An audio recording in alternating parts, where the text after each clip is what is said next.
د جمعې مبارک ورځ ده او د رمضان مبارک میاشت. الحمدلله الله زموږ په زندګۍ کې یو ځل بیا برکات والا او ډیره لویه میاشت بیا راوستله. د الله شکریا ده. نبی علیہ السلام بر دې میاشت لپاره 2 میاشتې دعاګانې کولې. 2 میاشتې مسلسل به د یو میاشت لپاره دعاګانې کولې. الحمدلله الله موږ دومره کو چې دومره ژوند راکړه چې په دې رمضان مبارک عباداتو کې شریک. عزیزانو، نبی علیہ الصلوۃ والسلام فرمایي د اسلام 15 ارکان دي. اسلام 15 بنیادونه دي. بنی الاسلام علی 5. نمبر 1 شهادت اللہ الہ الا اللہ وان محمد عبده ورسول. دا گواہی ورکول چې الله یو ذات دی او محمد صلی الله علیه وسلم دا غي بنده او رسول دی. بیا ورپسې و اقام الصلاة دویم بنیاد د اسلام، دویم رکن. دریم و ایتاء الزکات، زکات ورکول د اسلام دریم رکن. سلورم و صوم رمضان، د رمضان روجی نیول دا سلورم رکن دی. او 5 نمبر و حج البیت من استطاع الیه سبیلا، او د الله د کور طواف کول، حج کول د چا چې وسو. نو سلورم نمبر پدې کې و صوم رمضان، د رمضان د میاش روجی. او دا روجی صرف په موتا باندې نه دي. الله په قرآن کې فرمایي یا ایها الذین آمنوا کتب علیکم الصیام کما کتب علی الذین من قبلکم لعلکم تتقون. اے مومنانو، تاسو باندې روجی فرض کړې شوې دي لکه څنګه چې مخکې خلکو باندې فرض کړې شوې. مخکې خلکو به روجی نیولې. د نوح علیه السلام نه پس په ټولو قومونو باندې روجه وه، خو کیفیت دا نه و. داسې روجه نه وه لکه څنګه چې اوس کومه روجه ده. د هر چا خپل کیفیت و. لکه په دې اخره زمانه کې هم داسې و چې اوده به شوې بس ستا روجه به سټارټ شوه. بیا چې کوم دی صحابي سره دا واقع راغله، هغې رسول الله مبارک ته وفرمیل بیا د هغې ټایم ټیبل داسې الله پاک راولېږه. نو د روجې دا حکم د نوح علیه السلام نه پس په ټولو قومونو باندې وه. خو دا زموږ والا یو میاشت دی، د موسی علیه السلام والا 40 ورځې وي. داسې ترتیبات د چا 2 ورځې، چا 10 ورځې، ترتیبات او کیفیات بدلو. دا روجه ډیر لوی فضیلت لري. دی جمعه کې به موږ 15 فضایل د روجې بیانو. ان شاء الله را روان جمعې کې بیا د روجې فائدې هم بیانو چې روجې څه فائدې دي.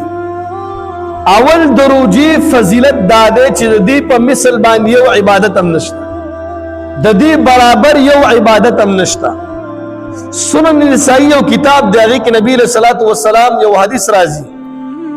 یو صحابي د رسول الله مبارک نه تپوس کوي ای العمل افضل، په ټولو اعمالو کې اے د الله رسوله کوم عمل افضل دی؟ نبی علیہ الصلوۃ والسلام فرمایي علیک بالصوم فانه لا عدل له. روجه ونیسه، ولې چې د روجې برابر یو عبادت هم الله ته نشته. روجه ونیسه، د روجې برابر بل عبادت الله ته نشته دی. دویم نمبر فضیلت د روجې، د روجهداري الله پاک دعا نه رد کوي. احادیثو کې راځي نبی علیہ الصلوۃ والسلام فرمایي 3 دعوات مستجابات. 3 دعاګانې داسې دي چې الله پاک خامخا قبلوي. یو دعوت الصائم، روجهدار چې کومه دعا کوي الله یې خامخا قبلوي. یو حدیث کې داسې راځي چې په افطارۍ او په سحري کې د روجهداري یو دعا خامخا قبلوي. دویم دعوت المسافر، د مسافر دعا الله نه رد کوي. دریم دعوت المظلوم، د مظلوم دعا نه رد کوي. نو د روجې دویم فضیلت په احادیثو کې دا راغلی چې د روجهداري دعا به الله رد کوي.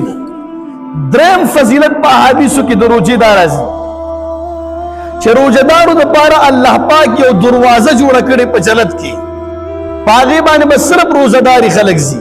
نبی علیہ الصلوۃ والسلام فرمایي فی الجنة 8 ابواب، د جنت اته دروازې دي منها باب يسمى الريان لا يدخله الا الصائمون د جنت اته دروازې دي یو دروازه الله صرف د روزدارو د پاره جوړه کړي او په دې باندې بس صرف روزداري داخلي ریان نامه ده ریان څه ته وایي ریان ویل کېږي خړوب کولو ته سیراب کولو ته انسان د الله لپاره اوبم پریدي روټۍ پریدي کورواله پریدي الله الته په شراب او الته چې کوم د پشاتو باندې خړوب کې ارس په تسکیه او خوري دای دریم فضیلت شو سلورم فضیلت کم سره چې روزه نیسي الله به داغي ټول ګناهونه معاف کوي نبی علیہ الصلوۃ والسلام فرمای من صام رمضان ایمانا و احتسابا کم سره چې د رمضان